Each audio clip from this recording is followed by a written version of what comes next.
رسول اللہ صلی اللہ علیہ وسلم جب مدینہ تشریف لائے تو پہلے اپنی نانہال اترے جو انصار تھے، اور وہاں آپ نے 16 یا 17 ماہ بیت المقدس کی طرف منہ کر کے نماز پڑھی، اور آپ کی خواہش تھی کہ آپ کا قبلہ بیت اللہ کی طرف ہو۔ جب بیت اللہ کی طرف نماز پڑھنے کا حکم ہو گیا تو سب سے پہلی نماز جو آپ نے بیت اللہ کی طرف پڑھی عصر کی نماز تھی۔ وہاں آپ صلی اللہ علیہ وسلم کے ساتھ لوگوں نے بھی نماز پڑھی۔ پھر آپ کے ساتھ نماز پڑھنے والوں سے ایک آدمی نکلا اور اس کا مسجد بنی حارثہ کی طرف گزر ہوا تو وہ لوگ رکوع میں تھے۔ وہ بولا کہ میں اللہ کی گواہی دیتا ہوں کہ میں نے رسول اللہ صلی اللہ علیہ وسلم کے ساتھ مکے کی طرف منہ کر کے نماز پڑھی ہے۔ یہ سن کر وہ لوگ اسی حال میں بیت اللہ کی طرف گھوم گئے، اور جب رسول اللہ صلی اللہ علیہ وسلم بیت المقدس کی طرف منہ کر کے نماز پڑھا کرتے تھے، یہودی اور عیسائی خوش ہوتے تھے، مگر جب آپ نے بیت اللہ کی طرف منہ پھیر لیا تو انہیں یہ امر ناگوار ہوا۔ زہیر ایک راوی کہتے ہیں کہ ہم سے ابو اسحاق نے برا سے یہ حدیث بھی نقل کی ہے کہ قبلہ کی تبدیلی سے پہلے کچھ مسلمان انتقال کر چکے تھے، تو ہمیں یہ معلوم نہ ہو سکا کہ ان کی نمازوں کے بارے میں کیا کہیں۔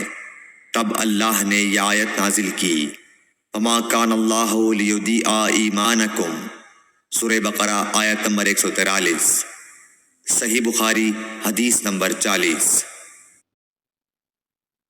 حضور اکرم صلی اللہ علیہ وآلہ وسلم نے ارشاد فرمایا کہ جب ایک بندہ مسلمان ہو جائے اور اس کا اسلام عمدہ ہو، یقین و خلوص کے ساتھ ہو، تو اللہ اس کے گناہ کو جو اس نے اس اسلام لانے سے پہلے کیا معاف فرما دیتا ہے، اور اب اس کے بعد کے لیے بدلہ شروع ہو جاتا ہے، یعنی ایک نیکی کے عوض 10 گناہ سے لے کر 700 گناہ تک ثواب، اور ایک برائی کا اسی برائی کے مطابق بدلہ دیا جاتا ہے، مگر یہ کہ اللہ تعالیٰ اس برائی سے بھی درگزر کرے اور اسے بھی معاف فرما دے، یہ بھی اس کے لیے آسان ہے۔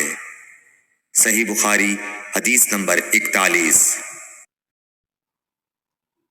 رسول اللہ صلی اللہ علیہ وسلم نے فرمایا کہ تم میں سے کوئی شخص جب اپنے اسلام کو عمدہ بنا لے، یعنی نفاق اور ریا سے پاک کر لے، تو ہر نیک کام جو وہ کرتا ہے اس کے عوض 10 سے لے کر 700 گناہ تک نیکیاں لکھی جاتی ہیں، اور ہر برا کام جو کرتا ہے تو وہ اتنا ہی لکھا جاتا ہے جتنا کہ اس نے کیا ہے۔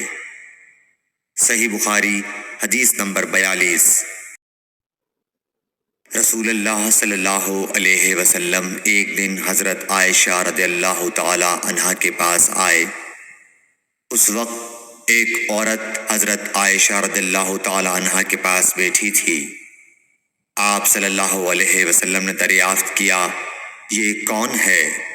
عرض کیا، فلاں عورت، اور اس کی نماز کے اشتیاق اور پابندی کا ذکر کیا۔ آپ صلی اللہ علیہ وسلم نے فرمایا، ٹھہر جاؤ، سن لو کہ تم پر اتنا ہی عمل واجب ہے جتنے عمل کی تمہارے اندر طاقت ہے۔ اللہ کی قسم، ثواب دینے سے اللہ نہیں اکتاتا، مگر تم عمل کرتے کرتے اکتا جاؤ گے، اور اللہ کو دین کا وہی عمل زیادہ پسند ہے جس کی ہمیشہ پابندی کی جا سکے، اور انسان بغیر اکتائے اسے انجام دے۔ صحیح بخاری حدیث نمبر 43۔